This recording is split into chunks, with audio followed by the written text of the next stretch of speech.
Bonjour à tous, merci d'être là, merci d'être présent. Je vais surtout vous faire une mise en contexte. Numana existe depuis à peu près une dizaine d'années, sinon plus. C'est un écosystème en technologie de l'information qui a pour but de créer de l'impact social et humain. Fait que, on est plusieurs collègues. Donc, je fais partie d'un think tank. Donc, on travaille sur des problématiques avant de pousser des solutions. Fait que j'ai joint Numana juste un petit peu avant la pandémie. Et vous auriez dû voir le nombre de demandes qu'on a eues, parce que dans la pandémie, plusieurs personnes voulaient avoir des solutions, mais je dis quel problème on veut régler avant tout. Fait que ça, c'est la petite histoire. Or, aujourd'hui, ce que je veux vous présenter, c'est quasiment une avant-première. C'est aussi un travail en mode bêta pour l'instant, parce que je travaille avec des chercheurs sur cette démarche-là. Je vous présente l'exercice qu'on a fait dans les derniers mois pour écrire une matrice en quartier empathique. Donc, c'est un framework. Fait que là, faute de temps, il y a des choses que je vais passer très rapidement, mais je pourrais vous en parler pendant 4 heures, parce que j'adore ça. Mais je vais vous mettre aussi en perspective sur mon rôle là-dedans, qu'est-ce que je viens faire, puis je vais parler aussi de mon histoire qui fait là beaucoup de trucs. Donc, la petite histoire, Numana, organisme à but non lucratif, on est là pour générer de l'impact, surtout du talent, du rayonnement, mais on a pris une tendance avec beaucoup plus impact humain et impact social. On est des comités aviseurs, on produit des études, on soumet des mémoires, donc on aide les leaders à prendre des bonnes décisions parce qu'on a fait juste trop de projets dans nos carrières respectives à travers le véhicule de Numana. Puis donc, plus d'informations sur numana.tech. Les auteurs de cette démarche-là, on a commencé à parler des bâtiments empathiques en novembre 2020, tout juste avant la pandémie, avec un collègue qui est en Finlande, qui est Tommy, qui a une plateforme logicielle qui, dans le fond, gère toutes les Internet des objets connectés, puis on est allé chercher la dimension empathique d'un building. Puis je vais vous expliquer pourquoi on est allé chercher la portion empathique. On a travaillé aussi avec Dr. Ursula Eckers de Concordia, pour ceux qui la connaissent. Ursula dirige un observatoire sur les villes intelligentes. Il y a plus de 150 villes qui font partie de son écosystème. Au mois d'août dernier, elle a lancé un accélérateur pour décarboner des bâtiments. C'est un écosystème exceptionnel, à mon avis. Puis, clin d'œil aux hommes et clin d'œil aux femmes. Ursula, elle est très, très, très ambitieuse et elle est sur plusieurs comités. Puis, il y a quelque chose de vraiment fantastique qui est porté aussi par les femmes, qui n'est pas juste par des hommes. Il y a Dr. Marie Perrebault, qui est une chef qui fait de la recherche dans le secteur de l'immobilier. Marie est basée à Paris. Elle travaille pour une petite organisation dans le secteur immobilier qui s'appelle JLL. Ils sont à peu près 95 000 sur la planète. Elle avait fait beaucoup d'études sur des bâtiments responsables et des villes responsables. Puis on lui a dit, on veut te challenger sur l'aspect social et humain. Elle dit, il n'y a personne qui m'avait demandé ça dans toute ma carrière à ce jour. Puis je suis très heureuse de contribuer à cette démarche-là. Et moi-même, qui agis comme aviseur senior, mais pratiquement, moi, ma petite histoire, ça fait 25 ans que je fais des produits numériques. Je fais du numérique au Québec. J'ai réalisé de plus en plus, quand j'étais dans cette étude-là, que de ma tendre enfance, élevée par une mère, on a toujours mutualisé des services. Une grande cour à l'extérieur, j'ai habité à Québec, fait que je suis parti de Montréal pour venir étudier à Québec. Je suis un gradué du cégep de Limoilou en communication. J'ai habité dans le Vieux-Québec aussi. Fait que je reconnais beaucoup Henriette Barry, qui m'avait engagé à l'époque, le pub Saint-Alexandre, unique place, unique. J'ai travaillé pour Serge Bruyère. Fait que pour moi, Québec, c'est toujours mon petit carré de sable. Et mes enfants me disent tout le temps, « arrête de nous raconter des histoires. » J'ai dit, c'est là que ça a commencé ma vraie carrière. Fait que j'étais ici de 18 ans à 20 ans. Et oui, j'ai eu l'honneur d'habiter en Haute-Ville, donc j'étais dans le Vieux-Québec. J'ai travaillé au Dorcé aussi, avec Marcel Veilleux. Mais est-ce que Pierre-Luc Lachance nous disait ce matin que l'espérance de vie en Basse-Ville versus Haute-Ville, c'est 8 ans de différence? Là, j'étais étonné parce que quand je vais à Québec, c'est les odeurs des papetières. Pour moi, c'est olfactif, Québec. Et pour moi, c'est très, très, très conscient dans ma mémoire. Et donc, j'ai habité 15 ans dans le Myland. J'ai eu 3 enfants dans le Myland avec ma conjointe. C'est un carré de sable qui, à mon avis, est super intéressant. Et pour me faire entendre aussi comme citoyen, je me suis investi comme citoyen. Puis aujourd'hui, j'ai vendu dans le Myland et c'était moins cher de racheter à Outremont, imaginez-vous. Fait qu'on a créé une association de résidents à Outremont pour se faire entendre parce qu'on est à côté du campus 1000, qui est l'Université de Montréal. Et tout le monde était promoteur immobilier, ville-centre, ville à gauche. Et c'était vraiment un grand bordel. Mais moi, j'avais un vilain plaisir d'en faire partie. Fait que notre association s'appelle l'Association du cul de Kerb. Fait qu'on est au nord de Van Horn. Mais on a du plaisir entre citoyens. Mais de comprendre cette mécanique-là municipale, citoyenne, pour moi, c'est un petit bijou. mais c'est comme ça qu'on peut l'appliquer après de façon concrète et de façon pragmatique. Donc, mon véhicule Lumana est fantastique pour ça. Mais à la base, puis clin d'œil à Mathieu, l'empathie, c'est quoi? Fait que l'empathie, c'est très différent d'être sympathique. Donc, en sympathie, on va avoir une peine par rapport à une situation, tandis que l'autre, on va être capable de le sentir. Mais donc, il faut avoir un don d'écoute. Et de façon anecdotique, je suis un parent, je suis un enfant de 2 parents enseignants. Fait que pour moi, la classe a toujours été un modèle d'apprentissage et de chantier d'école. Fait que j'ai toujours repris les principes que mes parents m'ont enseignés. Et donc, l'empathie aussi, on le dit souvent, c'est le moteur de l'innovation. Mais c'est aussi l'empathie qui est aussi l'ingrédient le plus négligé dans l'innovation. Puis dans la pandémie, puis je ne veux pas vous réciter tous les textes parce qu'il y en a trop, là. Le nombre de personnes qui voulaient être réconfortées par des solutions, à savoir quel problème on voulait régler, c'était aussi un énorme enjeu. Bien que les gens étaient peut-être en position, mais il y a peut-être des chocs sociétals qui se passent où est-ce qu'on doit reprendre un certain leadership sur ce qu'on fait, mais pas juste trouver des solutions pour patcher, mais réfléchir fondamentalement à ce qui est à faire. Donc, l'innovation est souvent née de la frustration de quelque chose, de quelqu'un face à la manière ou à l'état actuel des choses. Mais j'ai envie de poser la question, comment ça va? Si vous me dites que ça va bien, je sors de la salle parce qu'il n'y aura pas d'innovation. Si vous me dites que ça ne va pas bien, là, on peut jaser. Non, mais je veux dire, il faut être frustré de quelque chose. Il faut s'avouer d'être frustré de quelque chose qui ne marche pas. Sinon, le statu quo, c'est très confortable, puis des fois, on aime mieux ça. Puis souvent, ça va être des interprétations par rapport à des situations. Dans l'image qui est là, que je trouve fantastique, pour certains, c'est un 6, pour d'autres, c'est un 9. Mais ultimement, on part de quel principe, de quelle base, dans quel contexte. Et dans le fond, on ne s'écoute pas, on s'interprète. Il faut juste créer des contextes avant de commencer. Donc, on a commencé en 2020, puis je vous fais part de... Je vais essayer d'aller le plus vite possible, là. On travaille beaucoup dans un environnement les plus neutres possibles, les plus objectifs possibles. On n'est pas là pour vendre quelque chose, on est là pour pousser l'industrie, la communauté à réfléchir. Donc, autour de la table, des Finlandais, des Canadiens, l'ETS, CIROD, Siemens, le Météo Global, qui est notre grand partenaire dans les quartiers empathiques, et sous le leadership d'Ursula Eckers, que vous devriez absolument suivre parce que c'est une personne formidable qui travaille beaucoup avec plusieurs universités.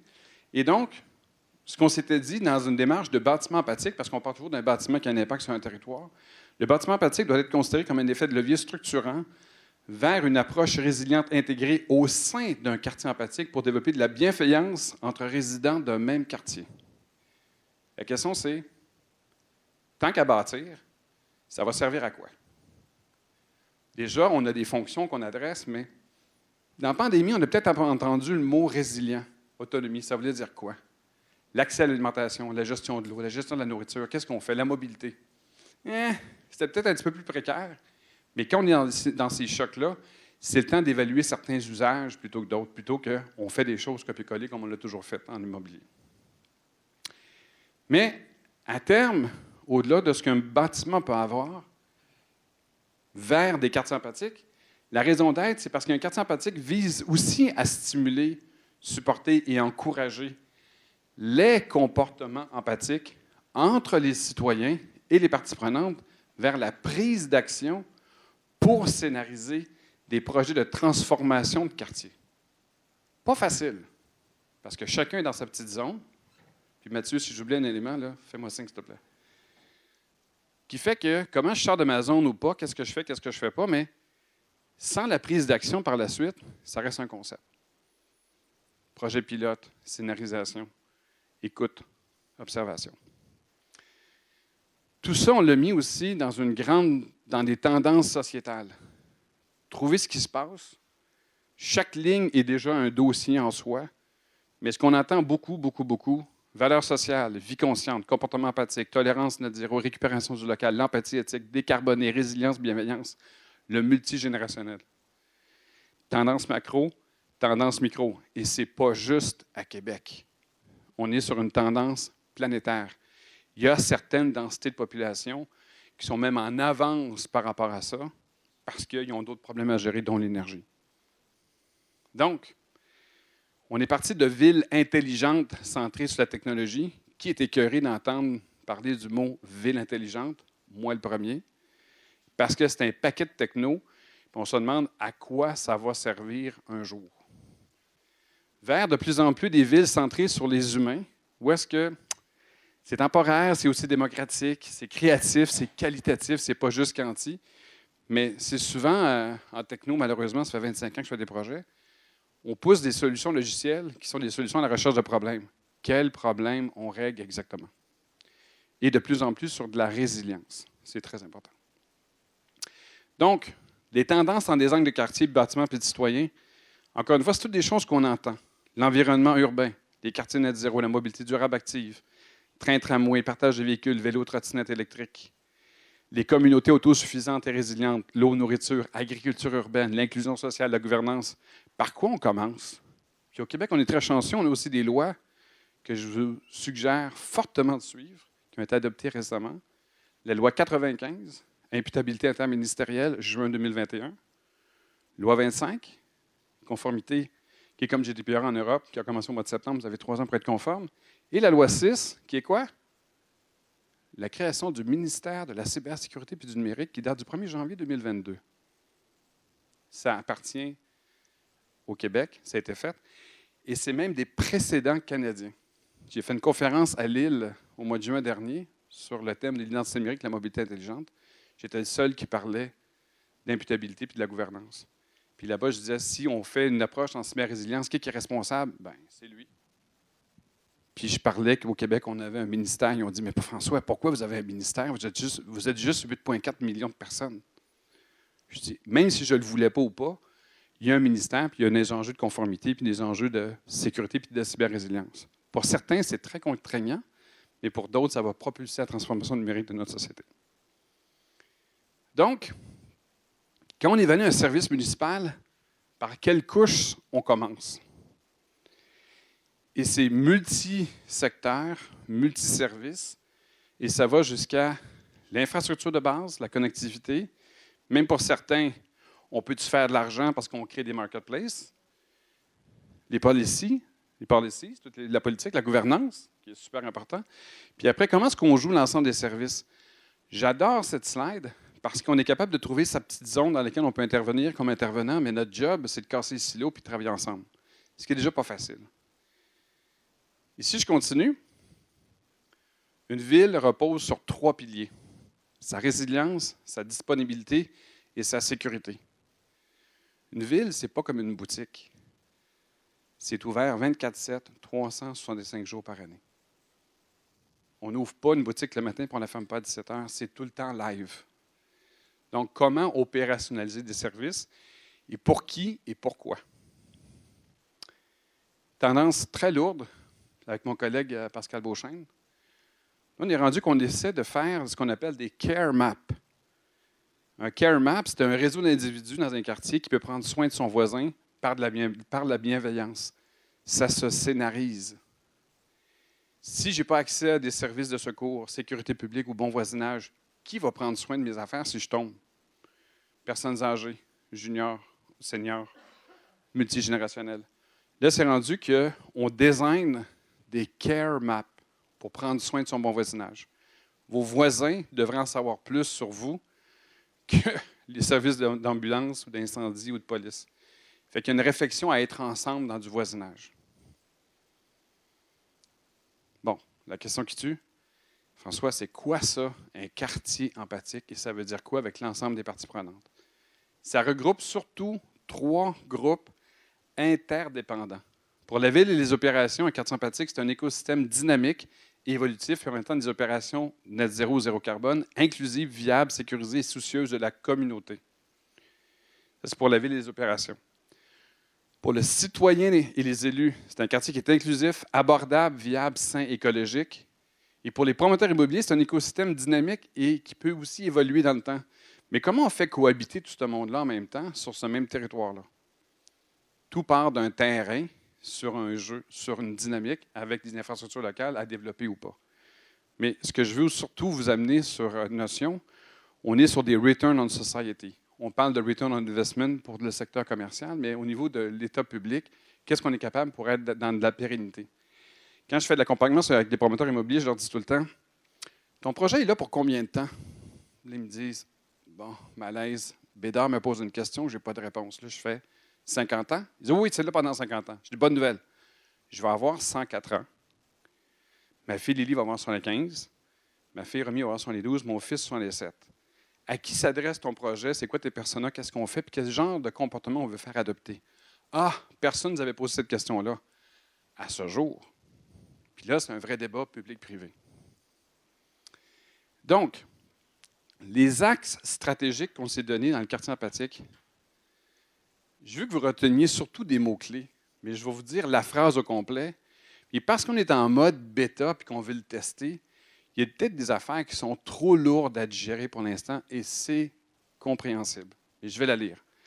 En utilisant le pouvoir collectif, un quartier empathique fournira et facilitera des solutions durables, diversifiées, équitables, abordables et viables pour concevoir, construire et exploiter des communautés de citoyens conscients en adoptant systématiquement un comportement responsable dans l'ensemble de l'écosystème de tous les partenaires de l'environnement bâtis pour atteindre des objectifs mutuels.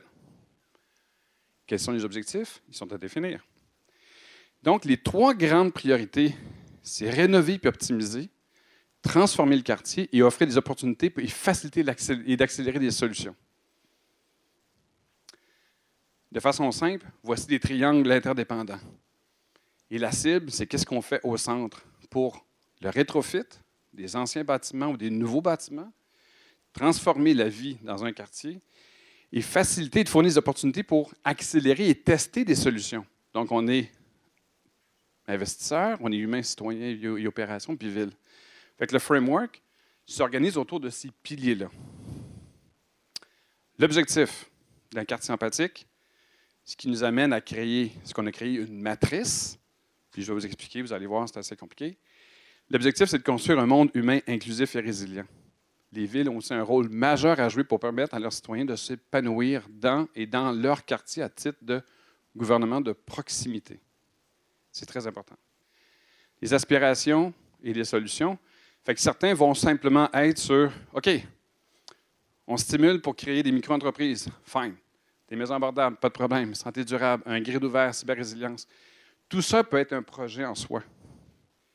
Mais en quoi celui-ci amène de la perspective à terme dans un tout? Excusez-moi. Voici la grille. Pa, pa, pa, pam. C'est d'une lourdeur inimaginable, mais là-dedans, il y a beaucoup de petits projets. Je n'irai même pas dans le détail, parce que c'est le résultat de nos études à ce jour, dans lesquelles, comment on est capable d'avancer de façon concrète et de façon le plus simple possible. Ça va jusqu'à qu'est-ce qu'on teste d'un point de vue technologique, au niveau de l'autonomie, la résilience sanitaire et sociale, le consommateur, les infrastructures, les responsabilités. Puis d'un point de vue environnement construit, chaîne d'approvisionnement, la société elle-même, les infrastructures, puis là, il y en a en dessous. Puis est-ce qu'on y va même sur des zones zéro émission? C'est tous des choix. L'idée, c'est qu'à terme, on s'est dit, une matrice peut nous dicter sur certaines de nos actions pour prendre action. Et donc, pour être capable d'arriver à la prochaine étape, ce qu'on veut faire, c'est qu'on lance un appel à quartier au Québec dans les prochains mois. On veut identifier des quartiers avec des projets urbains innovants qui sont en développement. On veut identifier des partenaires complémentaires. On va faire un kick-off de projet avec un premier quartier identifié, puis on veut tester et appliquer les principes du framework en quartier empathique au Québec comme étant un outil de référence vers une démarche de certification éventuellement. Souvent, en immobilier, on aime beaucoup la certification. Mais pour l'instant, on essaie de voir, on ne veut pas refaire le monde, on veut l'intégrer, mais en se donnant un objectif à terme d'être désigné un quartier empathique. Puis donc, la prochaine étape de notre côté, c'est qu'on va former un comité aviseur avec des leaders d'OBNL citoyennes, avec des leaders de quartiers municipaux, puis avec des leaders promoteurs immobiliers, pour faire du sens dans ce mix-là et faire parler les gens sur leurs besoins concrets en mode écoute pour stimuler de l'empathie. Les gens qui sont autour de la table ont mis beaucoup de temps. Tout le monde est très, très, très ambitieux. Un clin d'œil à notre partenaire qui est Météo Global, Jean-Charles Beaubois. Si vous l'avez vu à la télévision, Jean-Charles faisait la météo à Radio-Canada. Et sa plateforme Météo Global permet d'avoir de la donnée météo géolocalisée, ce qui permet de simuler certains usages. Donc, c'est l'ensemble des gens ce jour avec nous. Et c'était ma présentation, ouvert aux questions, interrogations, et au plaisir de vous challenger dans un appel de quartier si vous voulez y contribuer.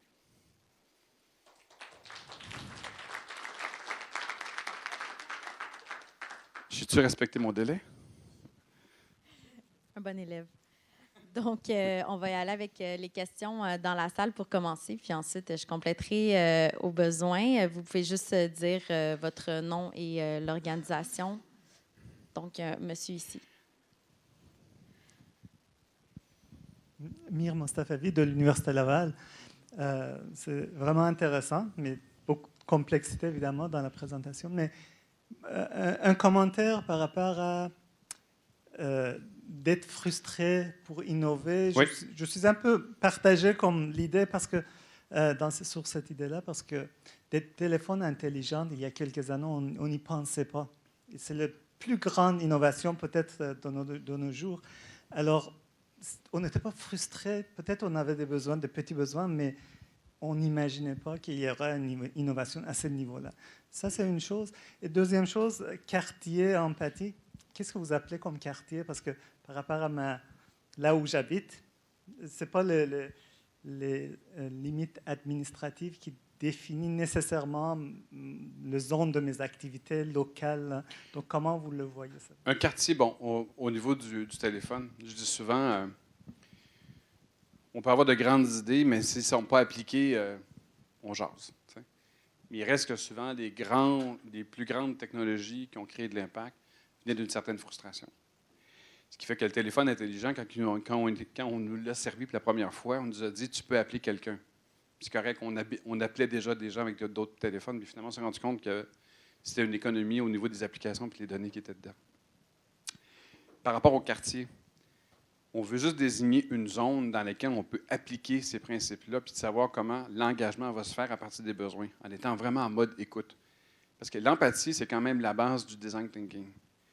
Mais en allant dans une coche un petit peu plus loin, puis provoquer ce dialogue-là, mais il faut créer des contextes pour ça, l'idée, c'est quelle est la dynamique d'un certain territoire, ça peut être un grand territoire ou un petit, mais chaque territoire a aussi ses spécificités. Mais c'est de s'arrimer dans ce qui existe déjà, parce qu'il y a certaines villes qui disent on veut relancer un certain secteur, on veut redynamiser un quartier industriel, on cherche à faire quelque chose. Fait qu'il y a des aspirations, mais après, comment on l'amène au terrain de façon très, très, très concrète.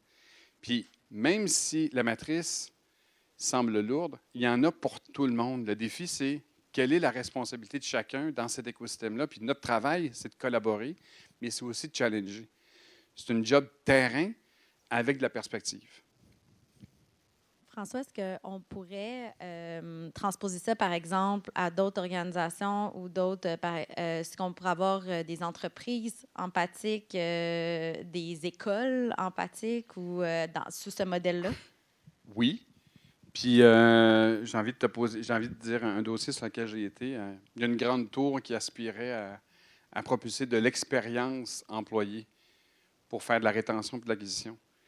Puis, finalement, tous les services connectés de la tour amenaient à une communauté. Donc, ultimement, bien, à ce moment-là, la trame, c'était de se dire l'employeur a une responsabilité avec l'employé, comme l'employé a une responsabilité avec l'employeur. Donc, quelles sont les valeurs qu'on peut propulser par rapport à ça? Et ça devenait aussi une démarche empathique. Puis en ce moment, avec l'éco-anxiété de plusieurs générations, il y a toutes sortes de trucs. Puis le talent, la loyauté, c'est des débats qui sont très, très, très profonds, qu'il faut vraiment être en écoute. Et le secteur public a une responsabilité par rapport à ça. Ce n'est pas juste par le privé. Puis je crois beaucoup aux ententes publiques-privées parce que c'est ensemble que ça doit se faire. Si on peut vous accompagner pour déterminer le chemin pour s'y rendre, il n'y a pas de problème, c'est ce qu'on aime faire. Mais d'arrimer l'intérêt de l'un vers l'autre, puis de créer de l'impact concret et applicable. Et qu'est-ce qu'on va apprendre de ce processus-là? T'sais? Fait que c'est pas juste François, c'est un écosystème de partenaires qui aspire à ces valeurs-là. Si on peut assumer le leadership, oui, la matrice sert de référent, mais devient aussi un outil de diagnostic, puis à terme, peut-être une forme de certification, parce qu'il y a beaucoup de gens qui m'ont dit c'est très intéressant. Je dis d'accord. Comment on l'applique après? Bon, je vais en parler avec ma gang. Mais dans cette gang-là, il y avait plusieurs intervenants avec plusieurs leaderships et plusieurs choses, mais je dis souvent, puis autant avec les gens qui ont collaboré, on lance un appel à quartier. On a le leadership, on peut l'appliquer, puis on se dit souvent, il y a trop d'études, mais il n'y a pas assez d'études qui ont été appliquées de façon concrète sur le terrain. Voilà. Parmi la salle, est-ce qu'il y a une dernière question sur ce contenu? Non? Parfait. Moi, je vais en poser une dernière. Selon vous, est-ce que c'est intrinsèque, même si vous n'aimez pas le terme, ville intelligente, mais pour dans le futur de nos villes où on veut s'amener, c'est intrinsèque d'intégrer l'empathie? On n'a pas le choix. On n'a pas le choix parce que le carburant de l'empathie, c'est aussi peut-être les données. Si on comprend ce que les données peuvent nous donner comme information pour anticiper des services, c'est aussi ça. Puis en même temps, avec le manque de main-d'œuvre et comment on pourrait automatiser certains services, c'est un petit peu ça le carré de sable dans lequel on est parce que tu as beau générer de l'information propulsée par les technologies de l'information, fait que c'est un mix de réseaux connectés, c'est du IT, c'est du OT. Mais à terme, c'est de comprendre et anticiper ces nouveaux services-là. Ce n'est pas un enjeu technologique. C'est vraiment pas un enjeu technologique. On peut mettre des senseurs partout. La Ville de Québec l'a prouvé. On est capable de le faire. Dans des besoins très concrets, internes, ne serait-ce que la gestion de l'eau. Mais quand tu veux redéfinir un quartier au complet ou le changer, puis Dieu sait que personnellement, j'ai été dans ces quartiers-là, il y a toujours le problème de gentrification, d'éducation, prendre le temps d'être en écoute. Puis souvent, on va avoir des calendriers corporatifs, on veut absolument le faire, puis on veut imposer des trucs, puis à un moment donné, ça ne marche pas. Fait qu'il faut avoir ces processus-là. Il faut l'adresser sur le premier problème parce que la matrice permet plusieurs petits livrables. Il en faut un qui donne de la raison au deuxième, puis ainsi de suite. Puis essayer d'avoir du recul puis de la perspective. Mais c'est très terrain en même temps. Ça peut être simple, mais dans le processus, c'est là où la richesse se génère. Un gros merci, puis j'ai bien hâte de voir le Excuse-moi, premier Fadoua. quartier. Oui. Il y en a une dernière question. Oui, bien sûr. Merci. C'est super intéressant. Merci beaucoup. Dave Pelletier pour la Ville de Québec. Tantôt, le premier intervenant a dit ben moi, je ne m'identifie pas à un quartier. Puis là, j'ai compris que bon, l'unité en tant que telle, la taille de l'unité n'était pas importante là, dans cette matrice-là. Mais je travaille avec des conseils de quartier. Donc, la structure est un peu en place ici. Puis, effectivement, la délibération des citoyens entre eux permet des fois de dégager un sens. Quand on comprend l'autre, ça nous donne déjà une bonne longueur d'avance. Mais, parallèlement à ça, j'observe aussi, comment je pourrais dire, c'est exacerber certaines positions, puis il n'y a plus de nuances, où là, on va aller prôner sans la moindre gêne son nombril. Devant les autres, pour faire valoir mon carré de sable à moi, ma perspective à moi. Comment cette matrice-là arrive à gérer ces configurations variables dans l'échelle d'identification? Parce que moi, je peux m'identifier à mon bloc immédiatement, les gens autour. Ça peut excéder ça sur certains enjeux où, là, quand on va parler de trafic de transit, là, ça va être un petit peu plus gros, 4-5 blocs. Et là, quand on va parler d'une autre problématique, mettons la vitalité commerciale, là, ça va être le quartier, ça va être la ville, ça va être... Donc, cette configuration variable-là, comment on la considère dans une matrice? Dave, c'est ça qu'on veut tester. Ouais. En mettant tout le monde autour de la même table, puis d'avoir ce vrai débat-là sur, à terme, qu'est-ce que ça va donner. C'est des chocs générationnels. C'est pas quelque chose qui se fait... L'impact de ça, c'est pas sur du 6 mois, du 12 ou sur du 18. Il faut se donner un petit peu de perspective, t'sais. Quand on est pour refaire un quartier au complet avec une vision 25 ans, ça voudra dire quoi? Mais quels sont les petits gestes d'aujourd'hui qui auront de l'impact demain? Puis, c'est une grosse job de communication. Puis, juste l'histoire d'Hydro-Québec. On avait beaucoup d'énergie. Ah, on n'en a plus. Ça veut dire quoi, ça? La mobilité, les trottinettes électriques. Il y a plein de petits devices qui existent. Mais comment ça fait du sens sur un territoire et comment les gens peuvent se l'approprier aussi pour l'activer? Puis il y a des gens qui vont se sentir « Oups, je ne suis plus là », mais en même temps, je vais requérir, je vais garder mes acquis parce que je suis là, puis vous devez honorer ce que je suis. Puis là, tu as le débat propriétaire-locataire, étudiant, génération, âgisme, multigénérationnel. Puis tu sais, une dynamique de bon voisinage, là, c'est quasiment culturel, c'est pas technologique. Fait que comment ça se fait? Puis même l'accès à l'agriculture, l'accès à l'alimentation, c'est toutes ces dynamiques-là, mais le public peut donner cette perspective-là.